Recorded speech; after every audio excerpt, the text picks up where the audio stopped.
Mary Lou McKellen. Here. Jane Mitchell Pate has an excused absence. Mark Siracusa. Here. Erica Wygonick. Here. Deputy Police Chief Mike Maloney. Here. Fire Chief Bill McQuillan. Here. Public Works Director Peter Rice. Here. Stephanie Casella. Here. Barbara Seedick. Here. And Chairman Bagley has an excused absence. Can we move to the financial report?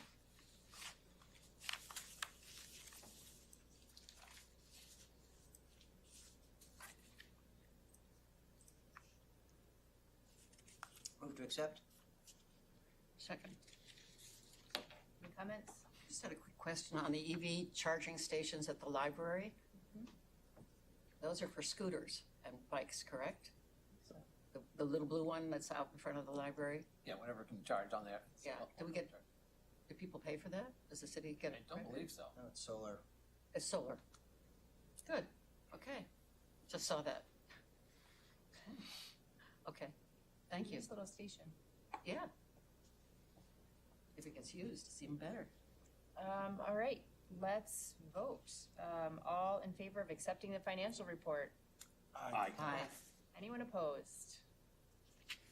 Okay, moving on to public comment.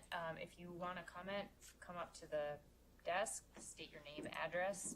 We ask that you keep your remarks to 3 minutes. And would someone like to comment? My name is Duncan Craig. I'm at 175 State Street in Portsmouth. And on the agenda today is Sheaf Street parking at the end. So I just wanted to add some sort of details to that. So our address is 175 State Street, but our driveway is on Sheaf Street. And our neighbor also has a garage next to our driveway on Sheaf Street. And it's so narrow at the end toward Penn Hollow that in order for us to pull out of our driveway or our neighbor to pull out of their garage, we have to basically go into the street. And so there's a no parking zone in order to help us be able to do that. We can't get in and out if people are parked there, which people do all day long, all night long too. The parking enforcement team is great when they go by at telling people not to park there, but of course they're not standing there 24 hours a day. So it's really tough because a lot of times, I'm trying to go pick up my daughter from ballet or something like that, and I can't get out of my driveway, or I come back and I have to, race into the house for something and I can't get into my driveway. And so it's really difficult because people just completely ignore the no parking zone. There's a sign that says no parking here to corner and a painted, no parking. It's a little faded, but it gets repainted every couple of years, but people still ignore it.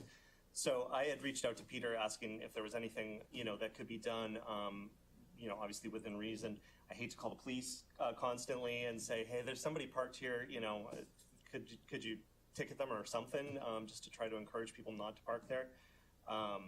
We only do that if this car's been here for 2 hours and I have to leave, that type of thing. So I'm probably running out of time, but just wanted to add some sort of color to what the situation is and hope that there's maybe something else could be done, some bollards placed there or something that could, sort of help really discourage people from parking there more than just sort of a sign. Thank you, I appreciate your time.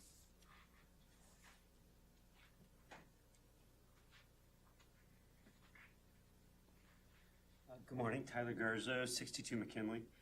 The word accident implies inevitability or fate. But these events are typically the result of systemic design flaws.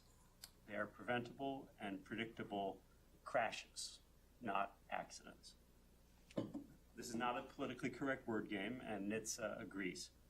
Accident is instead a heavily ingrained attempt to absolve both drivers and transportation decision makers of responsibility for crashes where people are injured and die. These are not little oopsies, they are crashes, not accidents. As you deliberate today, consider your word choice. Thank you. Do we have anyone online?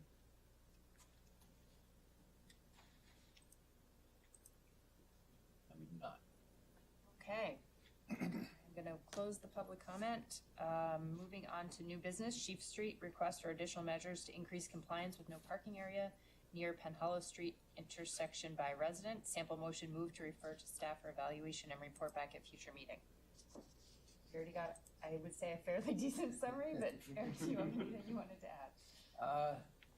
Well, this is it on the screen here. Let me show you. Let's share this online so people can see it as well.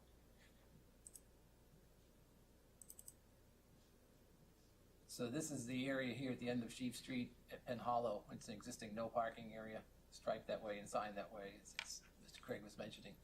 And so we get a lot of parking activity on Sheep Street because it's the only street in the downtown area that is not metered. It's free parking out here. So there's a high demand for parking on this street, and I think that's contributes to the people, looking at any spot they can on this street. And there's a lot of residents too, so if they come in and find that the street's filled up, they'll park wherever they can because they need to use their residents, or they're making deliveries to businesses in the area, so trucks use it as a loading zone. So we will take a look at this and see if there's anything, bollards are tough because we have to be able to plow the street. It wouldn't be a year-round solution. It could be good temporarily. We could look at additional signing, signs out there already, people ignore them. So it's a challenge. We'll take a look at it and see what can be done to maybe step up enforcement or looking at other ways of addressing this. Thank you. Eric, would there be any benefit of putting a traffic camera up? Can we make a motion I'm sorry. first to Move to accept? move to refer to staff for evaluation and report back? Yes, please. Would anyone like to Great. second? Sure. I'm so, I'll have to clean up my does act. anyone have any comments? Madam Chair, could I? Yeah. Formal. Eric, is there any value to putting a traffic camera up to see what kind of activity is in that loading zone? I mean, I know anecdotally, it's delivery trucks, it's people getting coffee, but if we get a better feel for, who the habitual problem is, abusers yeah. are. See if it's a repeat customers. Yeah, and if there's a way to I think exploring monetizing that section of street would probably make sense as well. But I'd also be interested to see if that traffic camera could determine if it's transients that are coming in there parking all day, or whether it's residents that are there. And so obviously the fallout from monetizing it for residents would be an impact to them. So we're cognizant of that.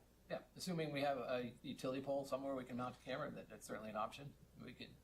You can use the camera to see if it's certain truck deliveries and what businesses are going to. Maybe work with the business owners in the area, tell them not to use that area as a loading zone. Okay. So, yeah, that's certainly an option. I think it would also be interesting to know if it's a lot of short-term parkers or longer-term parking, Yeah. similar, but I think a camera could tell. Does anyone else have other comments? One question I had, I agree with you, I mean, I don't know that there's a ton that can be done with striping and signage. Would we be opposed to the residents putting out cones and moving the cones? It's on city street, but Madam Chair, if I could? yes, please. We discourage what I call vigilante. Yes. I appreciate people wanting to take it into their own hands, Yeah, but really it's the city's responsibility. yeah, And I wouldn't want to encourage people to, like putting mirrors up for backing out on the Right. streets. It's not appropriate. it's not, I mean, putting something in the right of way is not, Correct. it raises risk and exposure, liability. Yeah, and it's also dependent upon the property owner to move it, and what happens Right. if it gets taken away. Plow comes through, somebody grabs it, runs with it. Yeah. Who owns that responsibility? Yeah. So I would not want to put that onus on the residents. Thank you. In addition, I think it's not appropriate. Just a question. Yep. I agree. Thank you. All right, let's vote. All in favor of moving to refer to staff for evaluation and report back at future meeting? Aye. Aye. Anyone opposed? Okay. Next, new business, Sagamore Ave, request for traffic calming measures by residents. Sample motion, move to refer to staff for evaluation and report back at future meeting. Would you like to give us an intro?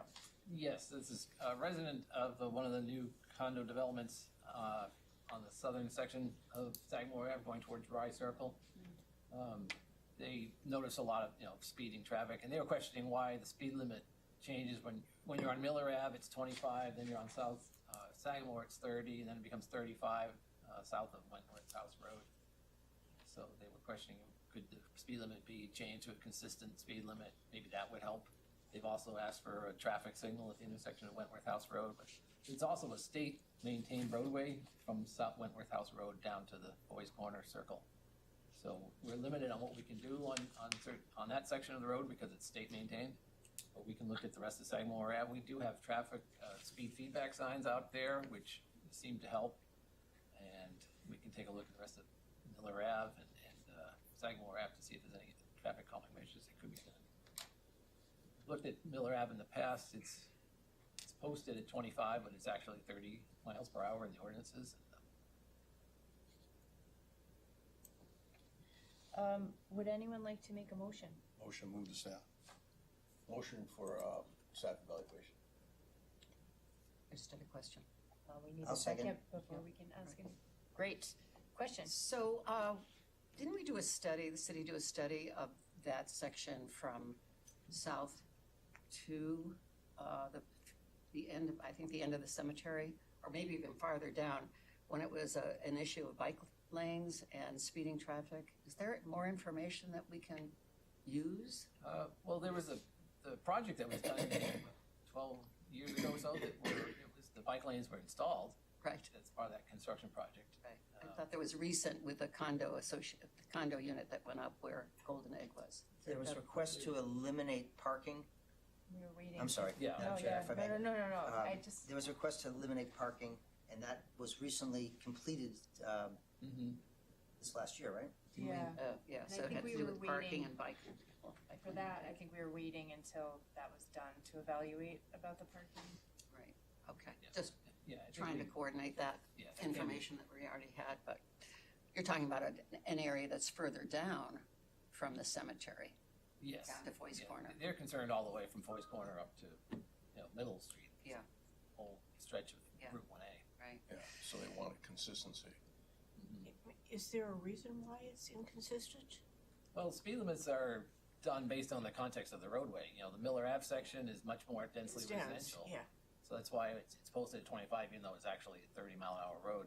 And then you get to the section on, Sagamore by the cemetery, it's a little more open, the cemetery on one side, so the speed limit 30 there is more appropriate. And then when you get to the state section, 35, it's a wider road, wider shoulders, it's, better Right. visibility, and it's 35 is the appropriate speed limit there. So speed limits are not a one-size-fits-all, it's, you look at each roadway piece in Of context. course. and I'm see just how it's done. thinking of somebody who's coming from Rye, where they see the speed limit and just keep on going. Drivers tend to just drive at the speed that they feel comfortable at. They see the Yeah, sign, but it yes. really doesn't register. If they don't think they need to slow down, they don't. They drive at what they feel is safe and comfortable. That's why we have the speed feedback signs, posted with the speed limits to try to reinforce, get people Well, to realize which way what are that the is. speed feedback signs facing? That's, I think, It's what I'm facing drivers coming into town, coming in. coming up the hill from the Yeah, bridge okay. or the river. Yep. Madam Chair, if I could ask Eric to. Only if you stop calling me Madam Chair. Ms. Chair. Eric, can you explain to folks how speed limit get established? They're based on engineering studies, and one of them is to collect the speeds, existing speeds, what drivers are looking at driving at. One of the biggest statistics is the 85th percentile speed. You look at the speed at which 85% of the traffic is driving at or lower. Right. And that's generally a good starting point for the speed limit. Depending on the context, if there's schools or something around playgrounds or some other context with blind curves or hills or something that's a reason to slow traffic down more than that, then you would put up lower speed limits or warning signs, something to that effect. But it's you look at the number of driveways, the number of signals. There's a whole lot of factors that go into speed limits, and it's In the state, what's the state default the state. standard without a warrant study? Yeah, the lowest on the type of roadways that Sagamore Ave is, your lowest speed limit would be 30 miles an hour. Unless you do an engineering study which determines that it should be lowered, then the lowest you can go by state law is 25 miles an hour. I mean, the other question I had was, do we actually know that there are people speeding on that road regularly, or is it one of these things where it's anecdotal from No, somebody people who's? speed on that road regularly. Both, it's both. Yeah. All right, are we ready to vote? All in favor of moving to staff for evaluation and report back? Aye. Anyone opposed? Great. We have no old business. Moving on to the monthly crash report. Thank you. In October, we had 44 total reportable motor vehicle crashes. One crash involving a pedestrian, which resulted in serious injuries, and the operator of the vehicle was arrested for DWI. And a second crash involving a bicyclist, of which the bicyclist sustained minor injuries, but no summonses were issued to either party on that instance. Both coincidentally occurred on Lafayette.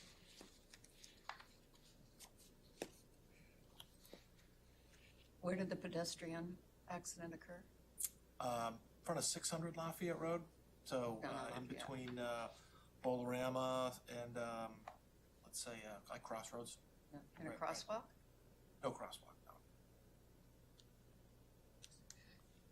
I just had another question about the electric scooters. I see that Boston is having some major issues, which you probably read about. So I'm wondering, just to follow up on your work.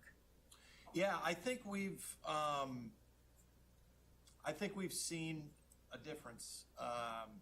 I don't mean to say I think I could see it with my own eyes, and I can feel that we've made a difference. Of course, now it's a little bit different with the snow on the ground, but you see more and more and more this coming up in the news where tragedies happen elsewhere. There was a 13-year-old in Stoneham, Massachusetts, I think 2-3 weeks ago, that was killed on. They kept calling it an e-bike. The pictures that I saw on the news certainly showed it was an OCEV. It was not an e-bike. So,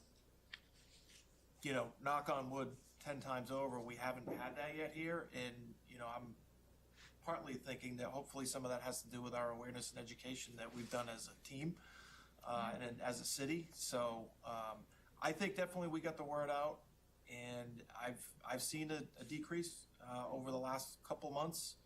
And, but yeah, you're absolutely right. And I'm glad to see that we were kind of aware of ahead of the curve, if you will, with the education and awareness, and hopefully we'll, as we go into spring and next year, we'll continue it as well. So, and there's a lot of eyes in this room too who see the same thing. Has anybody else? Has anybody noticed the difference? Yeah, I feel anecdotally I've seen a lot less. And when I do see the kid, it's like all of a sudden it's really, it's really apparent now. It's not like every kid is zipping around.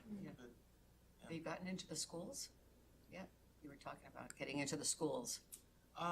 No, we had our informational night Right. at the library. We pass it off. The schools have an incredibly busy schedule with the students, so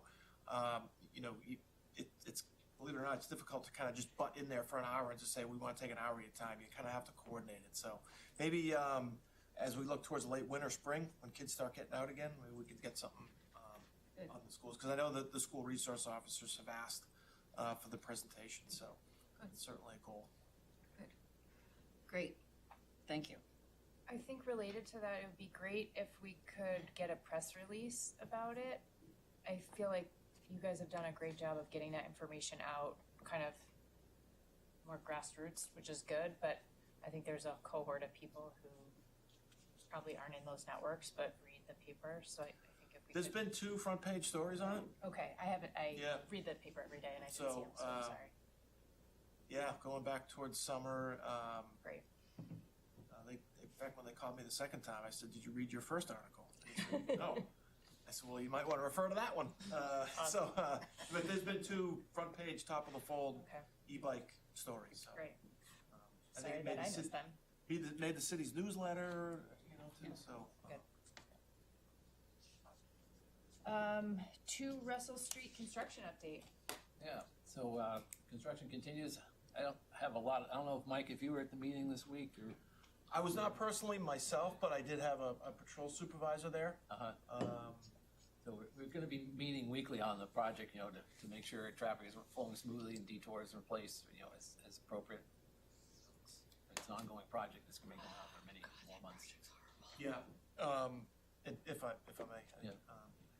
But we had been collectively as a city and as a police department getting a lot of complaints about Russell Deer Market, as everybody's probably aware there. So we started getting plugged into it a little bit more, started getting some good updates from the city. You know, with daylight savings time, 5 o'clock, 5:30, it's dark, construction still going on. We were handling a lot of concerns and a lot of issues. So DPW staff gave a good update the week before Thanksgiving, and if you drive that area now, it's a breath of fresh air because you can kind of make it through. Russell Street's got pavement down. They're just about done on Deer. The detour is no longer in place from Market onto Russell, so thankfully it looks like we're kind of through the worst of that section there for a while, but Maplewood Bridge is open, so. made a big difference too, yeah, sure, so. But with all the construction in the city going on, we'll make sure that PD and DPW continue to meet, just to try to get ahead of any things that may pop up, so. Thanks. Congress Street construction update. Yeah, Peter, do you have a? Sure, I can speak to this. There's going to be a public meeting, informational meeting on Tuesday next week to talk about Congress. This is a continuation of the work that was started in the Vaughan Mall, and it's going to wrap the utilities around onto Congress Street and go from Maplewood down to Fleet. And we're, in order to minimize the disruption to the downtown, we are going to be starting January 5th, doing utility work. And that, by doing that, we eliminate an additional season of disruption to the downtown. It's going to be open heart surgery in a really important area, a lot of deep utilities. You know, these utilities date back to 1890s, and there's sections that are failed and need to be addressed. So, we will be having a public meeting on the 9th here in this room. We've gone door to door, talking to the businesses to make them aware of the impacts. They appreciate that we're holding off until after the new year. There is some initial work that was done Tuesday night to enable the work starting in January, and that work should be there cleaning up and paving today in advance of the parade. So the other thing I just could speak to is there was a mini loadout done this morning. This is a new approach to managing snow in the downtown, and we're probably going to try to do it more often. It's a lot less expensive, and it's hopefully less disruptive. But we're learning from each approach or attempt, and try not to make it an episode and try to make it a program. I just wanted to go up one block on Congress to Jumpin' Jays. It feels a lot safer at that corner to have just one post for the pedestrian crossing rather than the two poles that used to be there that used to block. And I think that was one of the issues that people had at that special corner. That it felt narrow, and it's making a difference, I think, in much less congestion. So, if I could speak to that. So, as you may recall, this committee reviewed a change in configuration of that roadway. This project is starting in January. Will enable and implement that change. So, Well, that has to do with the roadway. that's the roadway, but it starts with the utility, starts underground and works its way up. So it's going to be bottom up. Yeah, when the project's done, it'll be wider sidewalks. It'll be Yeah. reconfigured sidewalks. Yeah. Right. I'm just saying for now, it feels safer. Yeah. Hopefully it's even better then. Barbara? Just a quick question. Are you planning on doing a weekly email like you did with the Islington Street project to the neighbors of what's going to be happening each week with that. Yep, it'll be treated as a regular construction project, which we have weekly postings. So and anybody that's interested can sign up for an email blast. If not, you can just go online, and the status is on our projects page of the city website. Okay, great. More construction updates, questions, or comments? Tyler, anything new on Middle Millers? Hopefully in the next 2 weeks, the sidewalks will be done and that project will be wrapped up. We're waiting on Eversource to put in the connection from the pole to the new cabinet. This is good. Jessica's Law reminder. We have one more information item. Oh, right, sorry. Resident access parking program update to council. So on the 8th, meeting of the 8th, there should be a brief presentation about the pilot program for resident access parking. Not to get too far in front of it, I'll wait for the details to be rolled out by the Deputy City Manager, Carl Weber. So, but that's a program that should be the first step. And the intent behind it being a pilot is that we can learn from the experience, collect data, and make data-informed adjustments to improve it as we go along. I had a question that I asked Andrew about.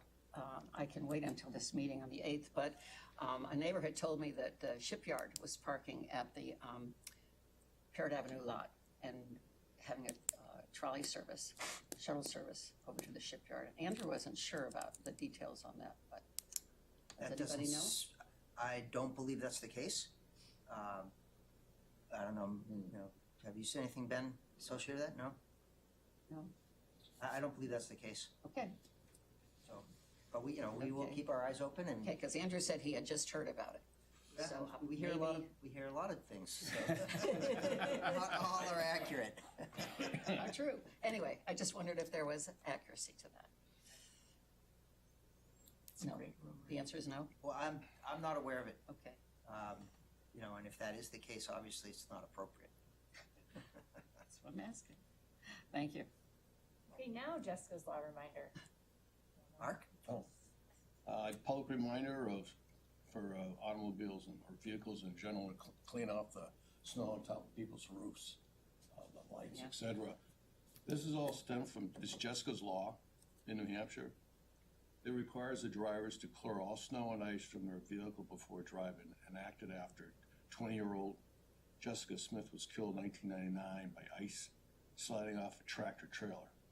The law violation is punishable by a fine of $250 to $500, and it goes up from there. So it's basically that time of year. We just had a snowfall, and if you're parked outside, before you leave, make sure the snow's off. You buy a snow brush or whatever instrument you want to use to clean off the top, but it does make a difference. I hypothetically know, I notice that a lot of people are good about it.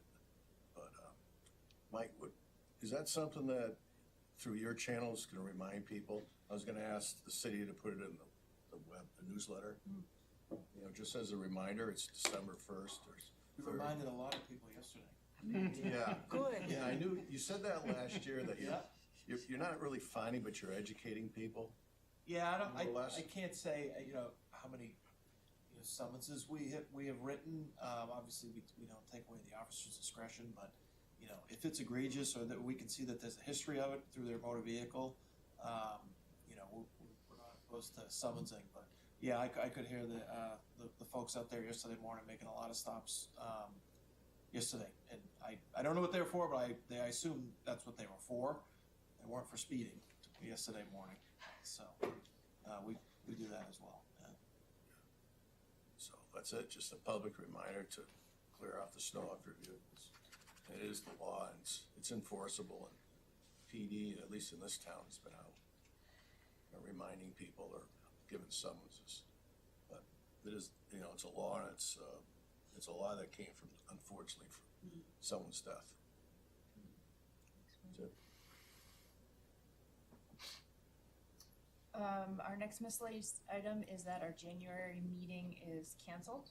I think it's on New Year's Day or thereabouts, so I don't know. I guess we could have it, but I think we're not going to.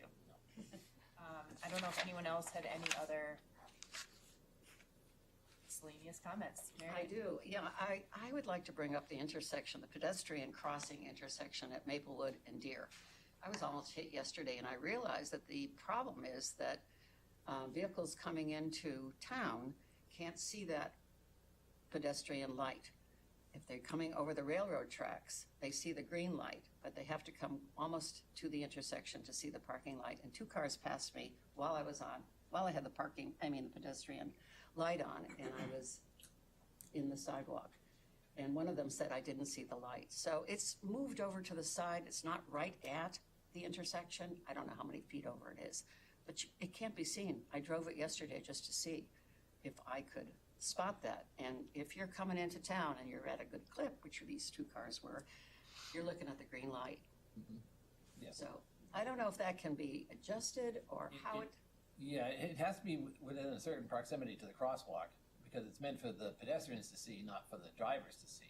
The drivers are supposed to be looking for you. the green light, they Yes. were not looking at me Yep. until I yelled. But we'll see, I know, Anyway. with the new building there on the corner, it's changed the sight Yeah, line, so. Right. And honestly, when you come over the railroad tracks, you only see a green light. Yeah, you're right. We'll take a look at that, see if we can move it anywhere. It's, Or maybe we need a signal similar to Middle and Islington, Congress, Islington, something to warn the drivers. They were really coming in at a good clip, which they do, they're in a hurry. They want to get through at least one light. But I'm confused where you were crossing and they were driving, because those should They were be coming into parallel. town Yeah. on Maplewood. I was crossing Maplewood at Deer. I was coming over Okay. towards the new building on the corner. So they didn't see me in the crosswalk. were you Did crossing you have a- Maplewood, or were you crossing I was here crossing Maplewood. on a green Which side? light for I traffic? was coming, On the cemetery side or on I was the- coming from the Sheraton parking lot over to the new building. Okay. And 2 cars came, the light was green, but the pedestrian walk light was also on. So that's a problem. Well, that's a conflicting, Yeah, that's I guess. conflicting. It shouldn't have been, it's a signal issue. But So, Yeah. Chair, Eric, as part of the Sheridan Lot project, they're gonna be reconfiguring that intersection a little bit. So, this is a construction in process, so we'll have an opportunity to revisit take a look that at it. and, Yeah. but I think we We need to should look check that. to see if there's a Yeah. conflicting signal, because that you I've shouldn't be seen given a, complaints a on go. Click and Fix with this issue also, this intersection. I'm sorry, say that again? I've seen complaints on Click and Fix with the same intersection. It's a terrible intersection. Yeah. It's not a great, alignment is odd, Yeah. because it's just, Right. it's just, Okay. historic. Cars are coming in, trying to beat that light and maybe the second or the third light. So they're in a hurry. But pedestrians we- shouldn't be crossing, Right, we'll Yeah. take a look Against, at, we'll yeah. take a look at that. right, Yeah. right, so it's good to check. It shouldn't be a Okay. conflicting signal. I'll check it out again today too. Thank you. Any other questions or concerns? Motion to adjourn? Second. Can't move, you've got, somebody else has to. So moved.